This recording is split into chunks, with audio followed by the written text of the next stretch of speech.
time for the pledge.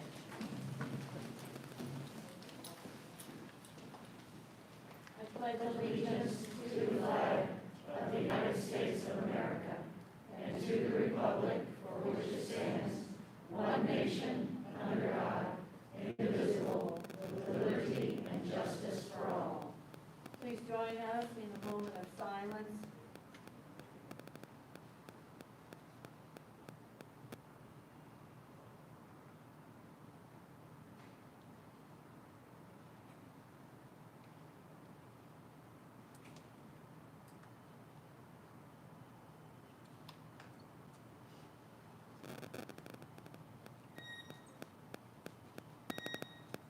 Thank you. We have many thoughts in that moment. Could we have a roll call, please? Dr. Powers? Here. Ms. Scott? Here.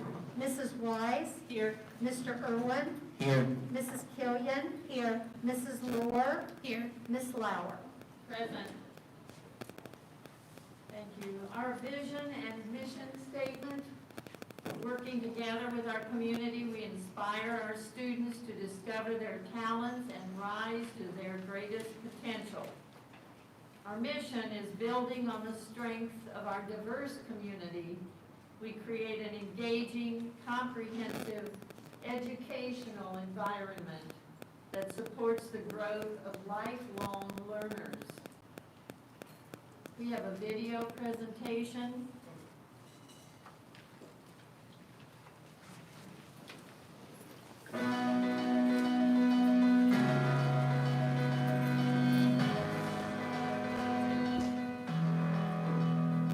Good morning, my name is Bailey Jackson, and I'm Addie Jackson, and we are part of the One North Community Task Force. We're currently catching up on all the summer hours that we completed. I personally got those through Student Council, Interact, and some volunteer groups, and our sports teams have also been very active. Looking forward to the schedule in September. We'll be working the concession stands during our games. We'll be doing a Miracle Minute where we'll be collecting donations during the pep session on Friday and during the North-South game on Friday. We'll be doing Powder Puff. We'll be painting windows at 12 points. Student Council will be meeting.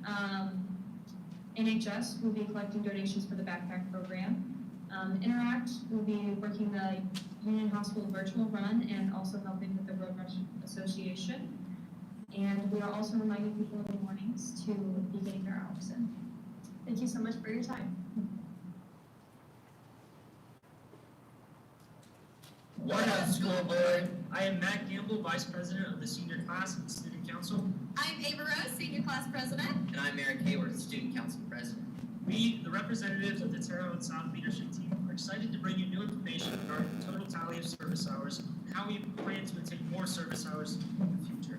Already we have had great participation. We are sitting at a total of 6,719 service hours. Some things we've done to obtain these hours include campus beautification, like these awesome spots we're on right now. Some other things we've done is participated in the We Live service project and curbside painting, and our local sports teams have participated in summer camps with our youth organizations. Looking to the future, we've got some really cool stuff lined up, including painting at Fuquay this upcoming Sunday the 12th, fostering a great relationship with our key club, including a Casa Run, and holding a trunk or treat on Halloween in this parking lot. We've got some really great stuff lined up, and some great strides have been made, and there are only more to come. Thank you for your time.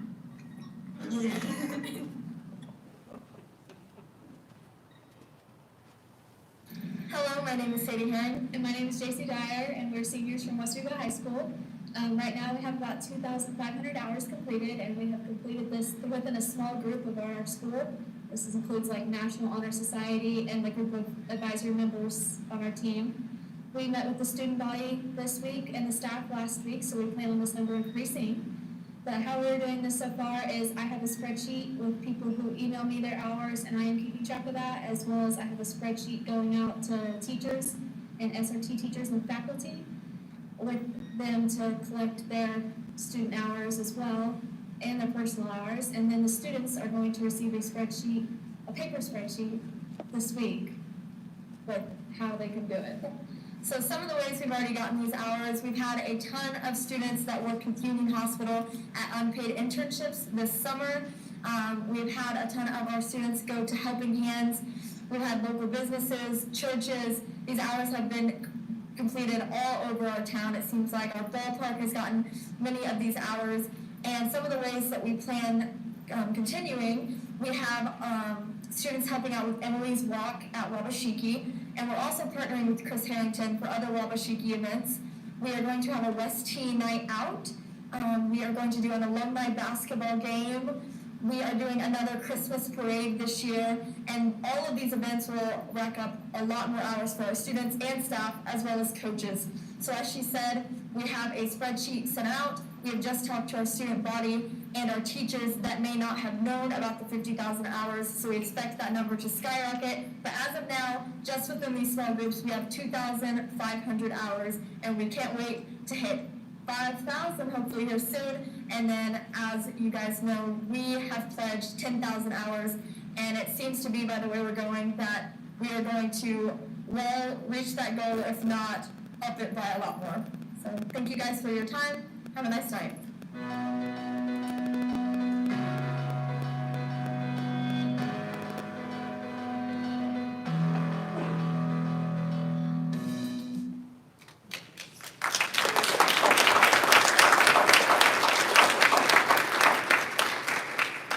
They are almost halfway there, and it's not even the end of September yet, so that, the kids do a great job reaching out to help all different aspects of the community, and that 50,000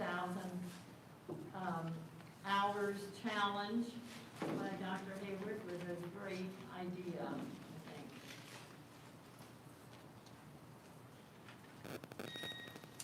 think. Mrs. Wilson, next for our budget presentation.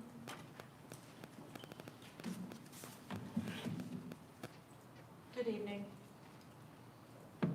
As soon as we get this keyed up, how are we doing the slide? How are we advancing the slides? Are we going to use the keyboard? He's going to bring the keyboard.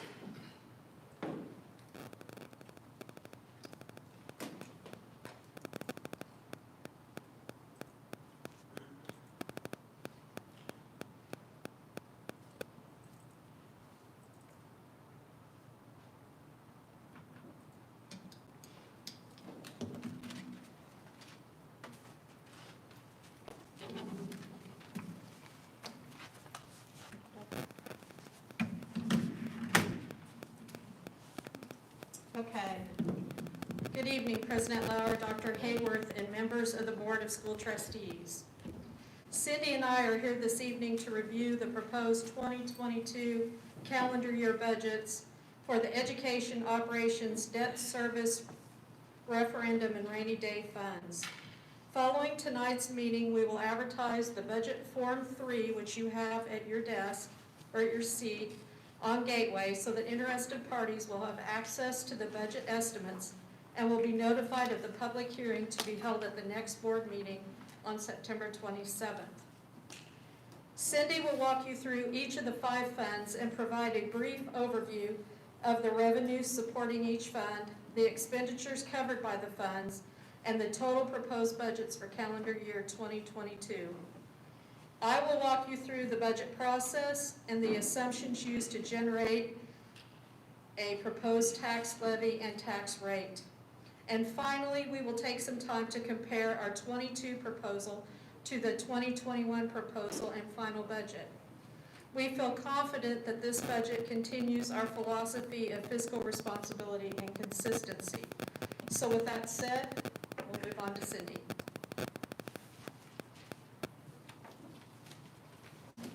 Good evening, everyone.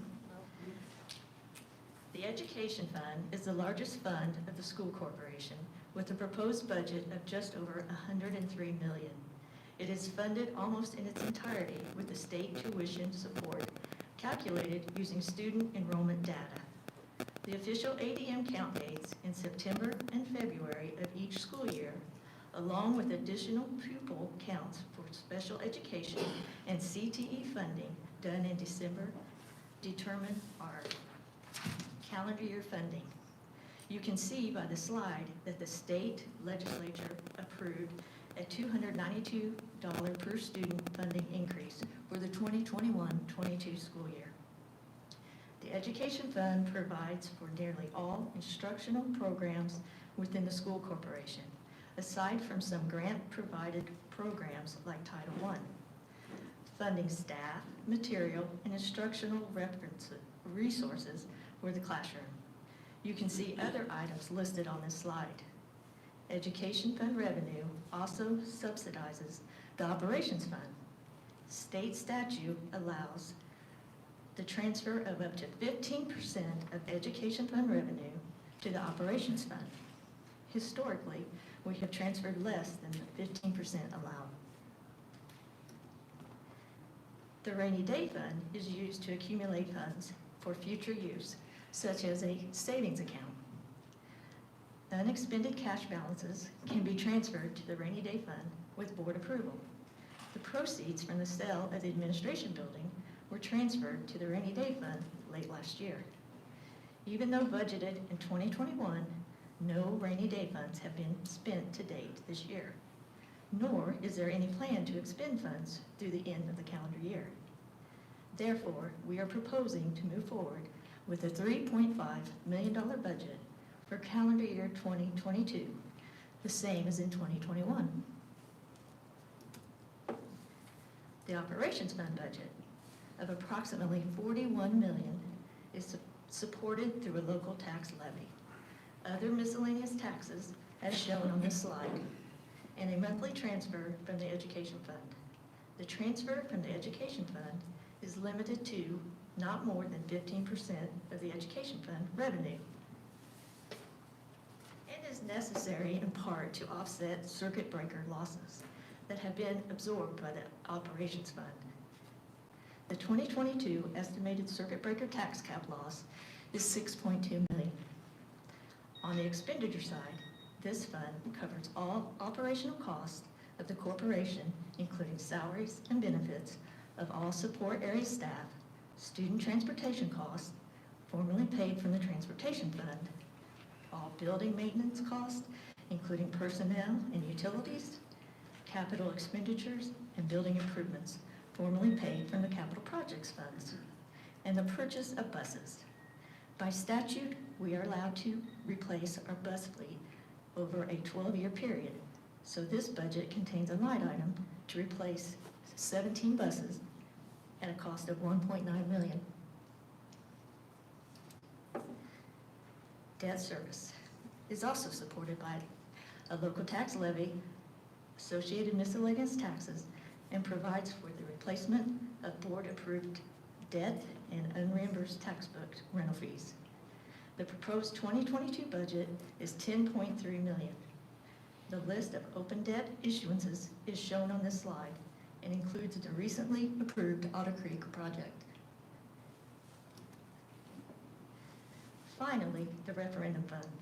The proposed budget for the Referendum Fund is $9.1 million and is supported by a tax levy and miscellaneous tax revenue. The Referendum Fund provides the Education and Operation Funds additional financial support for teacher salary assistance, counseling and nursing, behavior interventionists, school security, and transportation programs benefit from the Referendum Fund. The Referendum Fund was approved by the taxpayers of Vigo County first for calendar year 2020. This slide summarizes the 2022 proposed budgets along with comparisons to our 2021 proposed and final budgets. These budgets will ultimately be adjusted by the Department of Local Government and Finance, granting us the authority to spend or appropriating funds for their use during the calendar year 2022. I will now turn it over to Donna. Yeah. Thank you. The budget process starts with the calculation of a year-end cash balance and moves forward with revenue and expenditure projections for the following budget year. The budget documents basically outline an 18-month spending plan. You can see by this slide that we start with the 6/30 cash balance, add July through December anticipated revenues, and subtract July through December projected expenditures, leading us to an estimated December 31st cash balance. The estimated cash balances represent dollars available to carry forward and fund 22 calendar year budgets. From that point, we project 2022 miscellaneous revenues, excluding the tax levy, and 2022 expenditures. Both of these projections are based on past history and input from the administrative team. The tax levy is the estimated 12/31 cash balance plus anticipated 2022 miscellaneous revenue minus anticipated expenditures, or what's needed to fund that gap between what funds we think we will have access to and the budget we will need to fund our programs. For levy calculation purposes, we used various assumptions throughout our budget process. For revenue, we assumed a 98% collection of the 2021 tax levy. Historically, Vigo County has a robust collection rate, and based on our first half collection in June, we have no reason to assume that won't be the case for the final tax collection in 2021. We also assumed no growth in other miscellaneous revenue in 2022. We projected September through December expenditures to be consistent with past year's activity and used actual expenditure data for July and August to complete our calculations. For tax rate calculation purposes, since the county assessed value is not known yet, we assumed a reduction of 15% in assessed value for all funds except the referendum fund. For tax levy purposes, we assumed a 20% increase in assessed value for the referendum fund. We'll explain that difference more as we walk through the next couple of slides. 2022 proposed levies are shown on this slide. 2022 levies for operations and debt service are lower than proposed in 2021 based on our anticipated need. The referendum levy is slightly higher since we've assumed an increased assessed value for 2022. Since the operating referendum tax rate was approved during the referendum process at 16.22 cents, we overstated our levy to capture any growth in county assessed value. The tax levy of the referendum fund will be reduced based on the 16.22 cent rate times the final assessed value. That's the tax levy will be reduced. Whereas tax levies and tax rates both will be reduced in operations and debt service when the actual assessed value is finalized. This slide provides a snapshot of historical levies, proposed versus approved. As you can see, our levies are always reduced during the DLGF's review process.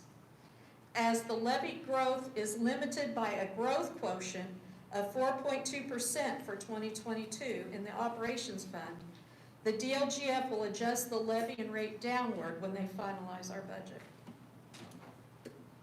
Ultimately, most people are concerned about their tax rate. Remember that the tax rate is derived by dividing the approved tax levy by $100 of assessed value of property.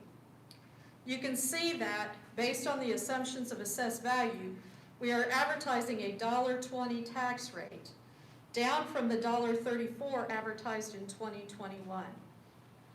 The only rate that will not be adjusted is the referendum rate of 16.22 cents. Historically, the county has seen a slight growth in assessed value from year to year, so we anticipate a reduction in both debt service and operations tax rates. In fact, when finalized, we anticipate the approved 2022 tax rate to be very similar to our current tax rate of 95.42 cents. This slide shows the history of our approved versus advertised rates over time, and you can see that they are very consistent. We've omitted the referendum fund as that rate was added in 2020 and skews the comparison from year to year.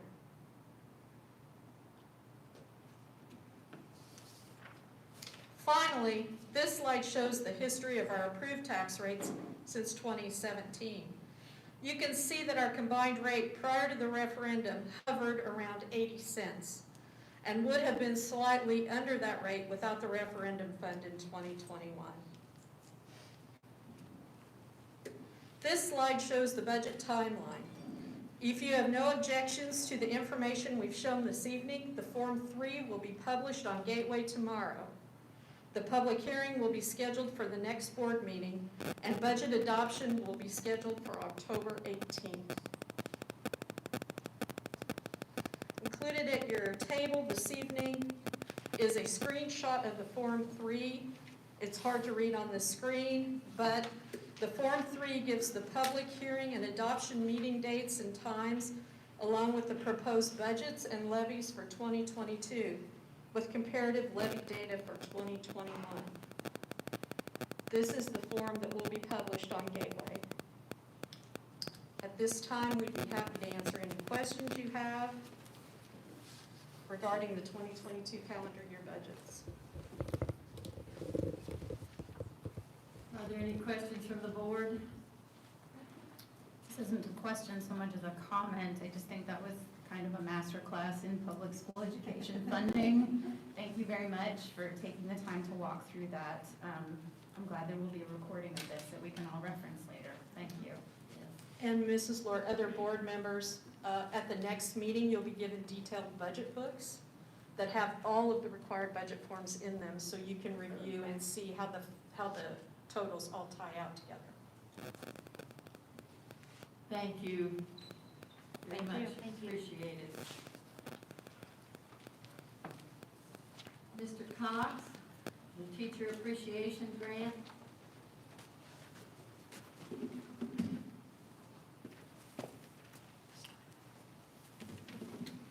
President Lauer, Superintendent Hayworth, members of the Board of Administration. Administration seeks approval of a Teacher Appreciation Grant. This will be the same Teacher Appreciation Grant policy that we adhered to last year. The eligible group will include all teachers employed by the VCSC pursuant to a regular teacher written contract, but exclude employees covered by any administrative or other employee handbook. This policy will then be submitted, if approved, to the IDOE this week. We'll be happy to take any questions. So you said this applies to anybody on a teacher contract, and we did not change our contract when the state changed their definition of teacher, correct? That is correct. There was confusion come out of the IDOE with the definition that they supplied, that it was any teacher that was in front of a classroom at least 50% of the time, either in person and or virtual. Our policy will cover any teacher within the corporation. That does include the deans, counselors, SLPs, and media specialists. So we have not changed our definition at all. Thank you for that clarification. Thank you. Any other questions from the board? All right, Mr. Cox, thank you very much. We need approval on that, President Lauer? We need approval for that. I just need You do need approval. from Okay. the policy. It has not changed from last year, but I just, All right. I All right. move approval of the teacher appreciation grant. I second. Thank you. Mr. Irwin moved for approval for the Teacher Appreciation Grant, and Mrs. Scott seconded that. All, can I have a roll call, please? Dr. Powers? Aye. Ms. Scott? Aye. Mrs. Wise? Aye. Mr. Irwin? Aye. Mrs. Killian? Aye. Mrs. Lohr? Aye. Ms. Lauer? Aye. thank you very much. Motion is approved. Thank you.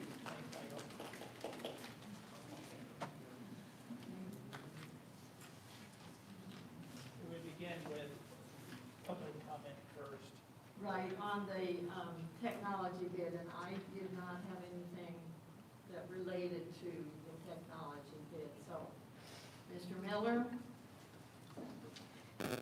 Dr. Hayworth, President Lauer, members of the board, here to request approval tonight for the purchase of 1,100 Chromeboxes for our classrooms.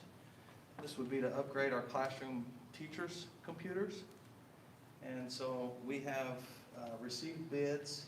Eight companies bid on this project. CDWG was the lowest bidder at $589,928. The next closest bid was 65 cents off of that, so it's pretty competitive. And so request approval to purchase those. Be happy to take any questions. Any risk of delay of shipping? Yeah, yes, there is. And so, Significant delay. and so I've been in contact with Acer.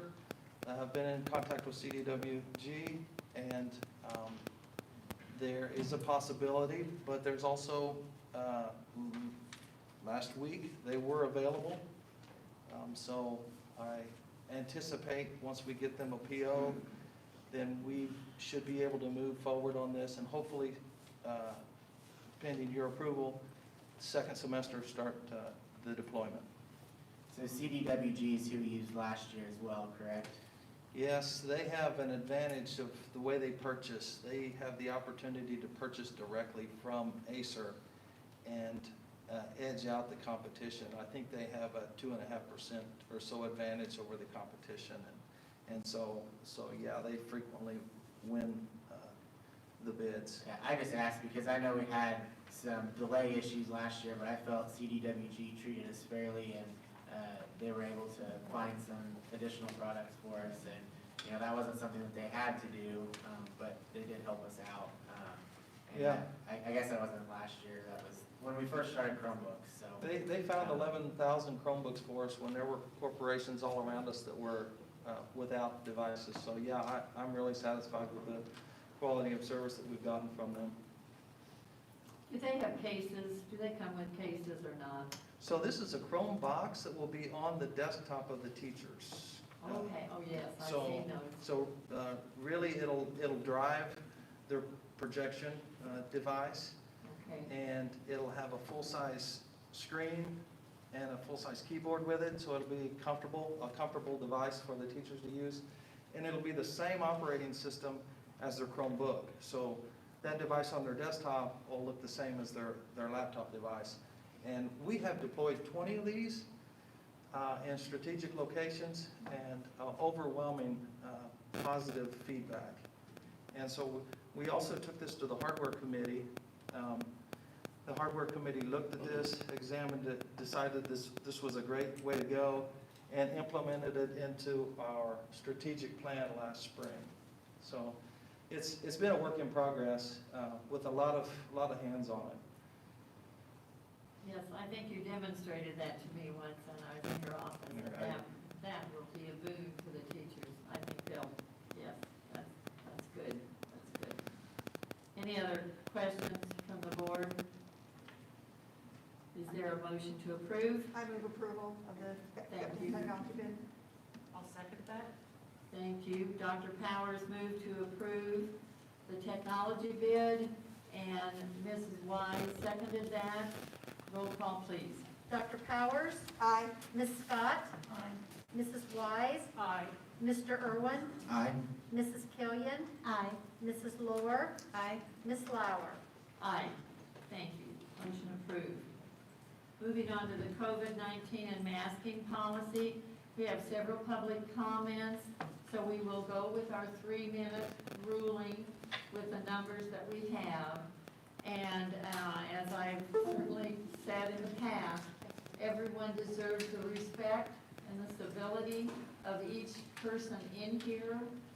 Everyone wants to express their opinion, and we all do not agree, but to show the respect, this is something that we've had in the past, and I expect it to happen tonight. So our first one up is Mike Morris.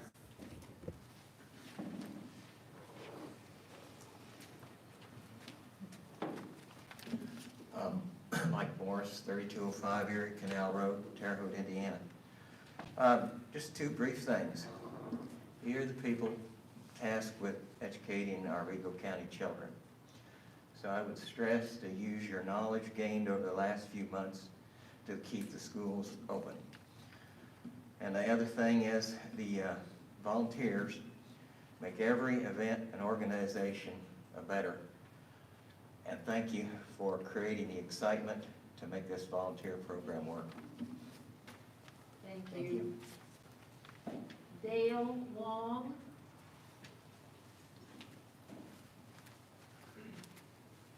Dale Long, 1020 East Curry Drive, Terre Haute. I'm an ER doctor, been a doctor for 42 years. Got a lot of skin in the game, got 17 grandkids. And I've been wearing an N95 mask at work this whole time. I have an opinion about it, and it's based on the fact I actually know. I know pretty much everything I knew 18 months ago. And all the tomfoolery that's gone on with bureaucrats pretending to be doctors has not been appropriate. We're right back to where we were, only we're doubling down again. What does a mask do? Does any of you, I know you're hyper intelligent, are you aware of graphene oxide? Do you know what that is? Graphene oxide is something that should not be in you. It has been found in some of the vaccine products. It is in these masks from China in small amounts. It's so small that if you breathe it in, it's in you. You don't want graphene oxide in you. You don't want it in your children. Masks have not benefited anyone. There's no study that says it does. We have these mandates come down from bureaucrats, some elected. Of course, y'all have a lot of restraint in what you can do. I don't know if your funding's affected by how you do it, but if the governor says, you have to do this, if the health people said you have to do this, or you can't have in-person learning, I see the pressure you're getting. Masks do not have any effect. It's not an opinion, it's a fact. There's no basis for this. And there is danger. Beyond the graphene oxide that's in the Chinese masks, children need to see your face. I need to see your face. I haven't seen any face tonight. I don't even know you people. If I saw one of the officers and I actually know him, and it took me a second to realize this is the guy. We're wearing masks. Why are we doing that? We need to get really serious about thinking this through. How much graphene oxide you want in your body? I've been wearing these masks 14 hours a day, every shift I give, and I miss seeing my patients. There's a whole bunch of information you get from looking at people, and you can't look at people. You know, ladies often tell men, you're supposed to look in my eyes, and that's all we can see now, just your eyes. So we finally got the message. We can stop wearing them, maybe. 30 seconds, sir. Okay. Point being, children need to see your face, teacher. They need to see dad's face, mom's face, the other kid's face, and holding people apart like as if it's some safety issue has not benefited anyone. There is no proof of it. Proving that it doesn't work is so easy because there's no proof that it does. Thank you for your time.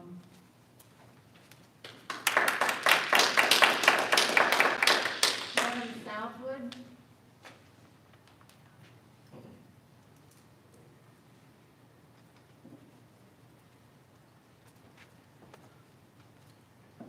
I got a good idea that I think could help in this pandemic. You know, there's one side, the vaccinated, and there's one side, the unvaccinated. The vaccinated brought this economy out of a complete lockdown to a blue state. Everybody benefited. It was a positive. And now the unvaccinated have brought us out of the blue to the yellow to the orange, and now many places are in the red. That's a negative, you know. So my idea is to, you know, the mask haters can't breathe. I don't want to see them suffocate. The vaccine haters fight for freedom. But in my opinion, the freedom that they're fighting for is the survival of a pestilence. That's a disease that kills people, gives them grave illness, and destroys a society. And that's what they're fighting for, the survival of a damn pestilence. So I think that what this school board ought to do, and if you did it, you could get national attention. You ought to be tired of this. And so what you do is, you give everybody their wish. The unvaccinated kids go in an unvaccinated school. The vaccinated kids go into a vaccinated school. You know, if they want to wear a mask, I don't care, but separate it. And then whenever you start to see the negatives and the positives on a simple balance scale of justice, we got on every courthouse in this country. So when you start to see the negatives that are overtaking the positive, then, you know, you've got proof. And so you tie them up that those kids that want to choose by their parents, you know, so action. You know, they want to choose not to be vaccinated. Well, then choose it. But your kid is going to go into that school for 1 year with all the other unvaccinated parents who have those kids. And if they die, they die. You know, you can't claim a benefit for 650,000 dead. You know, 4 years in the Civil War killed 650,000 dead. They had pistols and rifles, 30 seconds. dynamite, and they had cannons to kill people. And it took them 4 years to meet the same level of death that we reached on a volunteer basis in a year and a half. I mean, Thank you, Mr. Southwood. Thank you. It's ridiculous. Heather Eagle.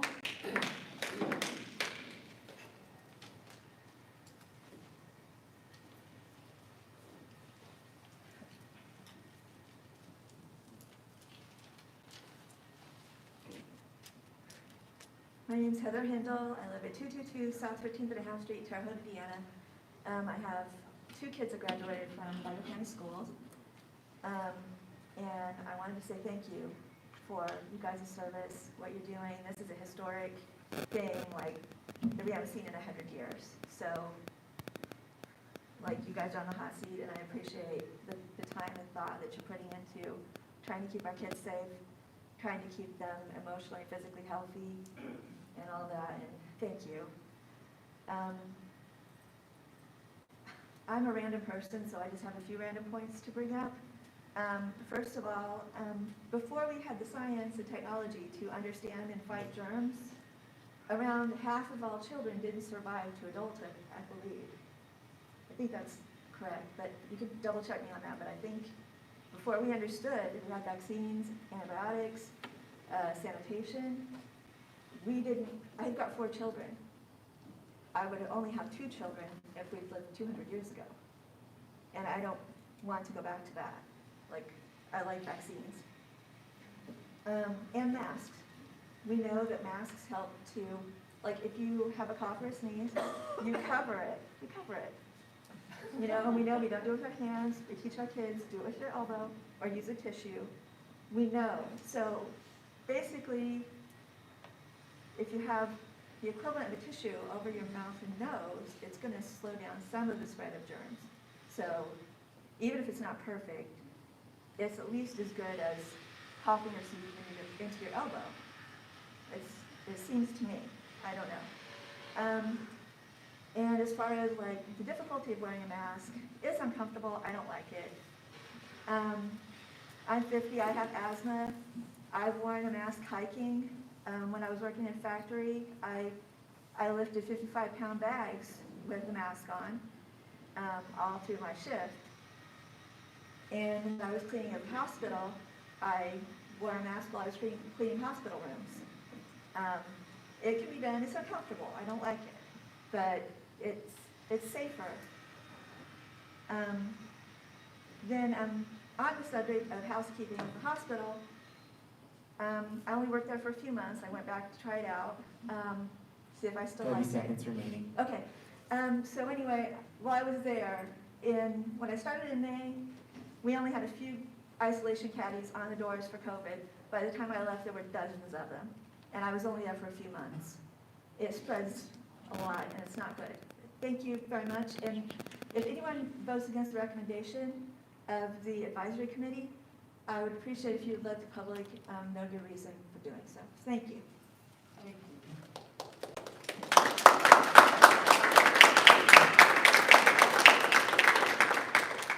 Dave Lauder.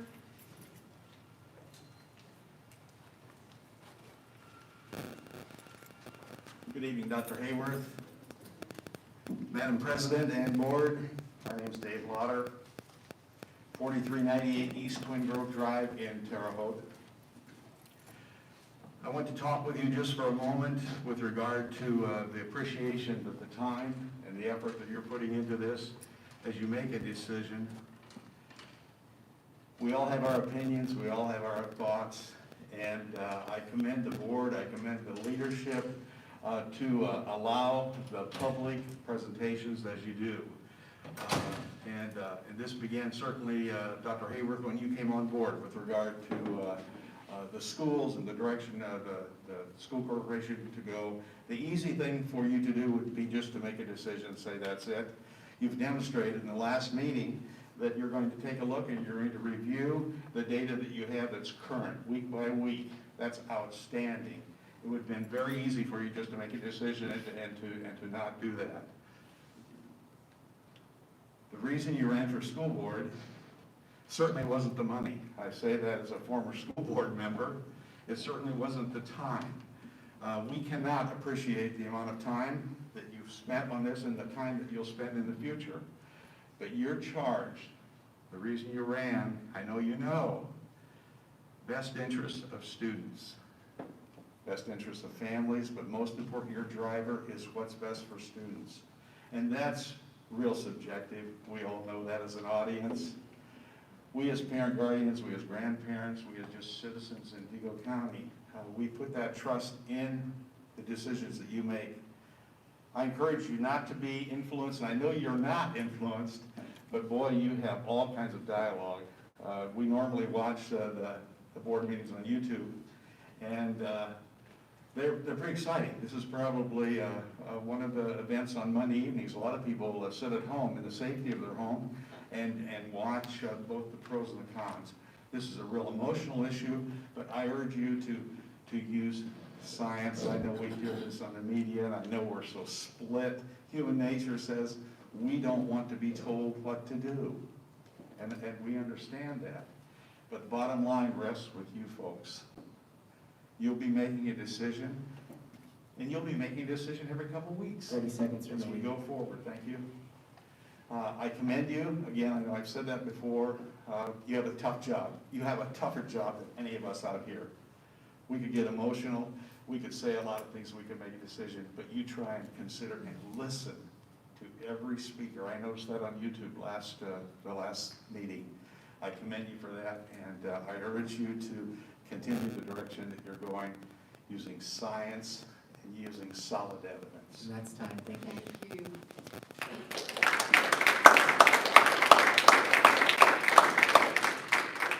Jody Buckaloo.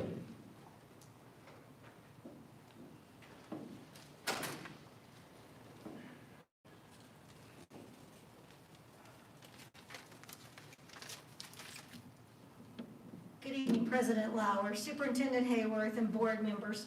Many times I've stood before you representing a group or a movement. And about 25 plus years ago, my name was listed in the HR packet as a new hire. Mr. Cox, we might have to dust off the archives to actually get the date. But I was a new hire that you would have once voted on. This evening, I do not represent any group inside or outside this corporation or this community. I represent Jody Buckaloo, the intense intervention teacher at Lost Creek Elementary, and I represent my classroom. Over the past few months, there has been many references made to students with IEPs when it comes to the masking issue.